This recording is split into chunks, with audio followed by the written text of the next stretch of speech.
Hello and welcome to another Roblox tutorial. In this video, I will be showing you how to make your own laser gun that uses raycasting in Roblox Studio. This is going to be a tutorial on how to make this nice laser gun tool that does use raycasting and a lot of other good tool functions in Roblox. So I hope you guys enjoy. I will have the code in the description in the form of Pastebin if you need some extra help. But let's get right into it.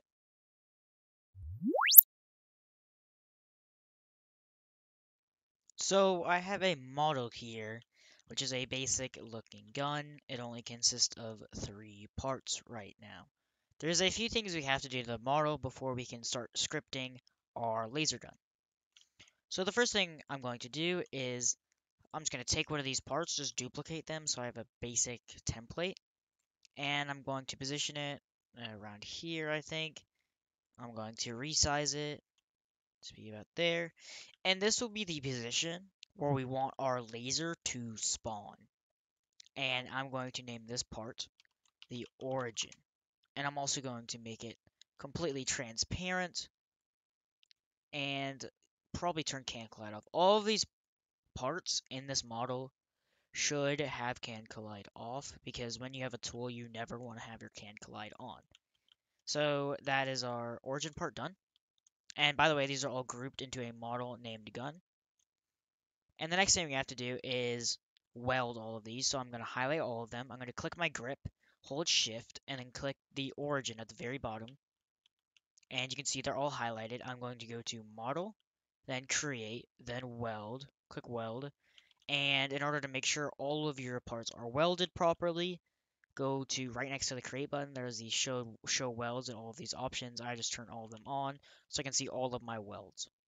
And so just make sure all of your parts are welded. And your parts will not weld if they are not touching or intersecting, I guess I should say. So now I'm going to, in my workspace still, create a tool.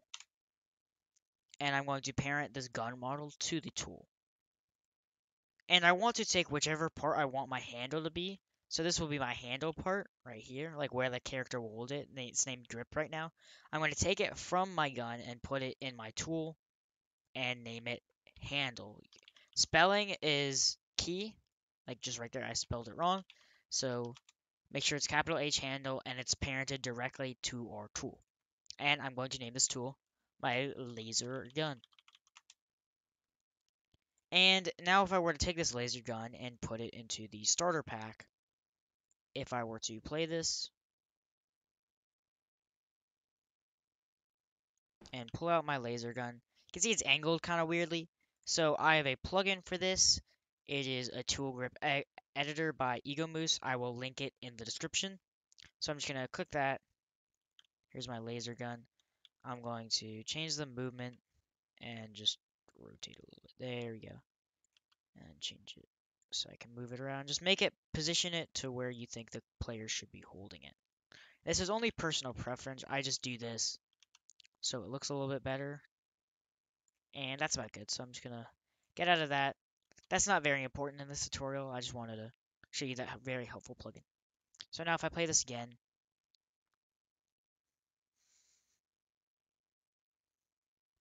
we should see that the laser gun is now being held appropriately. That is great. So now I'm going to go back into my laser gun model and I'm going to create a local script. You can name the script whatever you want. I'm going to leave it the same. I'm going to zoom in a little bit and give myself some space. And I'm going to define the tool. So the tool will be equal to the script.parent because our laser gun tool is indeed the parent of our local script. And next we want to define our player, and this will be equal to game.players.localPlayer. So since this is a local script, we can get the local player, like whichever player is running this local script, and we will need this because we need our mouse, which will be equal to player get mouse. So this will give you functions and different things that you can use for your tool because I want to get the position of the mouse. This is the only way you can do it with player get mouse. And we will use that when we create our tool activated event. So next we need to define our origin. I'm actually going to define it up here. So local origin will be equal to tool dot gun dot origin. There we go. We might have to add a wait for child. Actually, I'm going to do that right now. Because you never know, locally, you might always have to wait for child. It just depends. So I'm going to wait for child gun and then do origin. And then we also need to go back into the workspace, go to the workspace, create a folder, and this folder is going to be named, we can name it like lasers. There we go. That'll be where we'll store all the lasers. We'll need to use this a little bit later when we're doing some things. So I'm going to do local laser folder will be equal to game.workspace.lasers. There we go.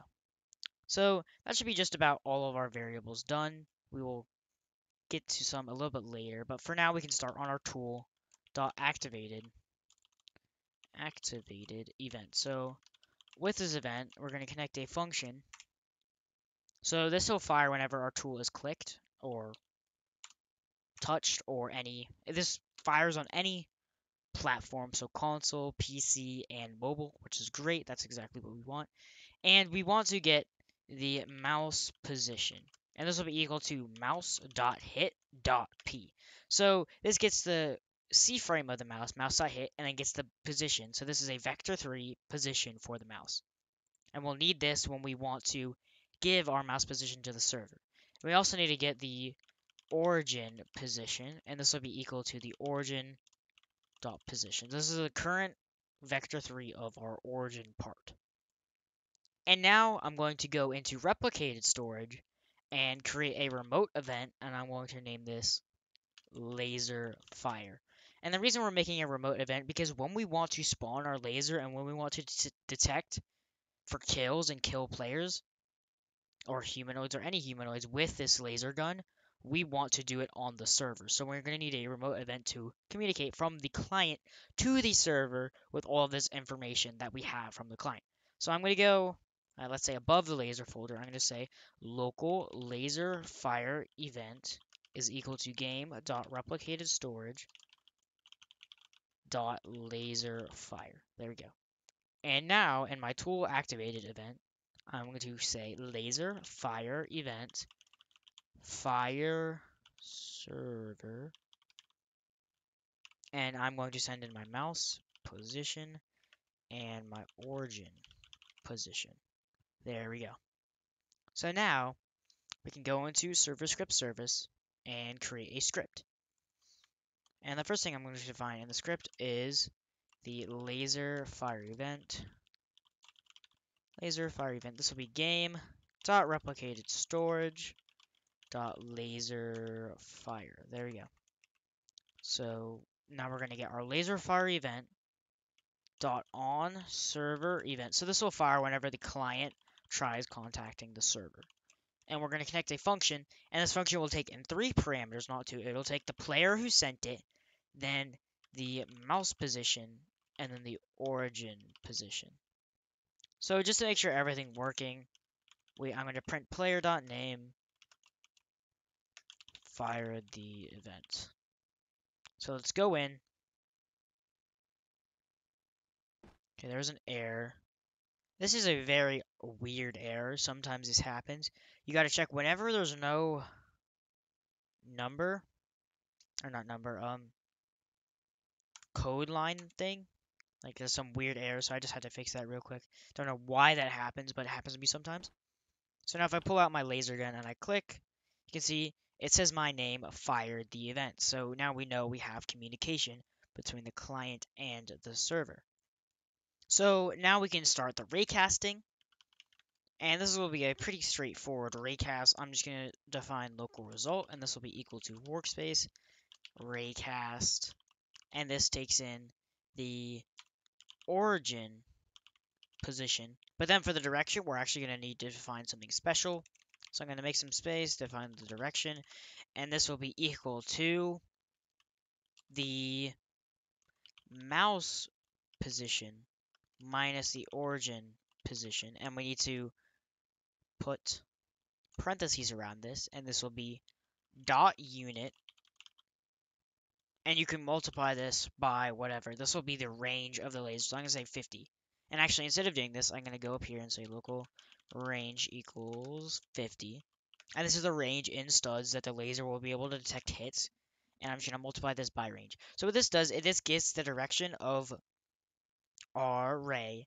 And you may be asking, why can't I use mouse unit ray? Because mouse unit ray will be inaccurate when it's casted from the origin position. And that sounds kind of weird, but trust me, I know from experience, you want to get the mouse position, subtract it from the origin position. In all of raycasting, I take the destination and the origin, and this gives you the direction. I get the unit vector of this, so I can multiply it by the range, so you can customize the range of your laser. So now in the workspace raycast, I can do origin position and then the direction. There we go. And now let's just check to see if this works. So I'm going to do if result, then print result dot instance dot name. So this will print the part name that we touch, theoretically. So if I play this, you'll see if I hold out my laser, there we go, and I click, you can see it says base plate. And if I were to click back there, it says part because it's hitting one of these parts. And if I like angle it around, it just keeps on hitting the parts. It just depends. So there you go. And now I actually want to see my ray. So we're going to need to make a special function for this. I'm going to go up here, define a function. That's going to be local function create beam. This will take in the origin and the direction. And this is based purely off of my making rays visible video. If you haven't checked that out, make sure to check it out. I will put a card to it right now.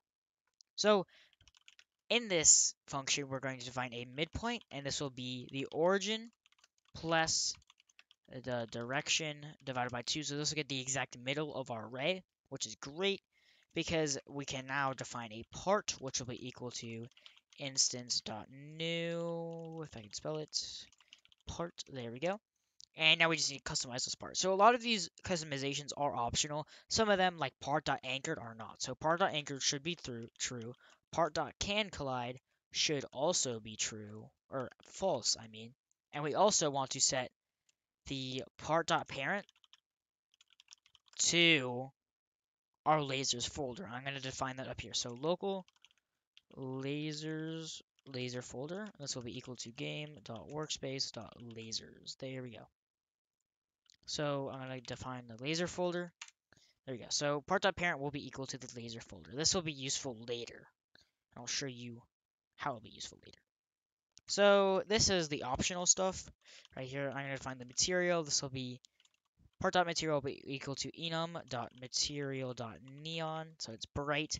The part.brick color will be equal to brick color.new. We're going to say really red. There we go. So it matches my laser gun. So now I'm going to go back up to the top and define a service, a game service that we will use for our laser beam. It is going to be the debris service, and I'll explain what it does in just a second. So it's going to be game get service debris.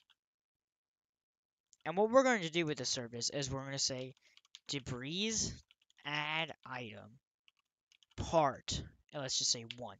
So what the debris service does is it basically, you can give it a part, and it'll wait a second, check if the part's there, then destroy. Because our laser beam should not be persistent. It should blink in and then blink out. We don't want it to be there forever. So this debris service is basically like saying part destroy, wait 1, then part destroy. But it checks, it doesn't yield the thread, which means we can write code after it, and this will run simultaneously. It's just really useful. So, but in the end, it basically means wait a second, then destroy our part. So I was about to say if we run this, but we have to put our function down here. So let's just go down here at the very bottom and say CreateBeam for origin position and the direction. But actually, if I go back to this CreateBeam function, we haven't positioned it at all. So let's define the C-frame of our part, which will be equal to cframe.new. It'll be positioned at the midpoint and looking at the origin. And the size will be equal to a new vector 3 I'll say like 0.5, 0.5. This will be like the width and the height, and the length will be equal to the direction dot magnitude. There we go. So this should position it properly. Sorry, I forgot that. I actually forgot that when I was programming this for this tutorial, but it should work. So if you run this and we pull out our laser gun and we click, you can see the laser appears and it starts at the origin and goes to the mouse click. And you can see wherever I click, it's perfectly accurate. With unit ray, it would not work properly. So that works very nicely. So now we can actually get to killing the player or any humanoid in the path of our laser. And the way we'll do this is we first need to check if there's a result. So if we actually hit something, then we can define our pseudo character, and this will be equal to the result.instance.parent. And the reason we're saying this is because if this hits a leg, for example, the parent of our leg should be our player character. And if that's true, then there should be a humanoid that is a child of it. So local humanoid will be equal to character find first child humanoid. So this will check if our character has a humanoid. So if it does have a humanoid, we have to check this. If there's a humanoid, then we can cause the humanoid to take damage. But there's one problem with this, is because if this hits our own character, the character who fires it, you'll still take damage. So we also have to add some more logic in this statement by saying if humanoid and humanoid is not equal to player.character.humanoid, and remember our player variable is sent up here, then we can damage the humanoid. In order to test this, I'm going to build a rig, create a R15 rig. Here we go. I'm going to move it down a little bit. There we go. So that's our R15. And if we play this, you should be able to see our little laser gun working. So I run up to him, I can shoot him. You can see his health bar up there. It goes red, which means he's dead. Shoot him as many times as you got. And this is when you may notice a problem. When I'm shooting the same spot multiple times, my laser moves around continuously. And that's a problem. We don't want to do that. So the way we'll fix this is, let's go back into our local script. And we need to actually, let me fix this real quick. I just noticed this. I said laser fold A, it's laser folder. We need to set the mouse dot target filter to the laser folder. So what this will do is the mouse will basically ignore any objects inside of the laser folder when it's finding its 3D position. So if I have my laser gun and I do the same test again, you will see the laser stays in the same spot no matter where I click on a existing laser, which is exactly what we want our laser gun to do. So this is basically it for the laser. There are a few finishing touches we have to do, so I'm going to go back to the local script and create a variable above the activated event and name this debounce, and it'll be equal to false. And if you don't know what debounce is, I have a whole tutorial on that. I will put a card to it right now. And it basically is just a cooldown. So I'm also going to define a local cooldown, and this will be equal to 3 seconds, let's say. So in this function, we're going to check if debounce, then return n. So this is basically saying if debounce is true, then we don't want to run anything. And then we'll set debounce to true, and then we'll go to the very bottom, wait for cooldown, and then set debounce to false. So this will only allow us to shoot every 3 seconds. So let's just try it out real quick. Pull out our laser gun. You can hear me clicking. Let me move my mouse there.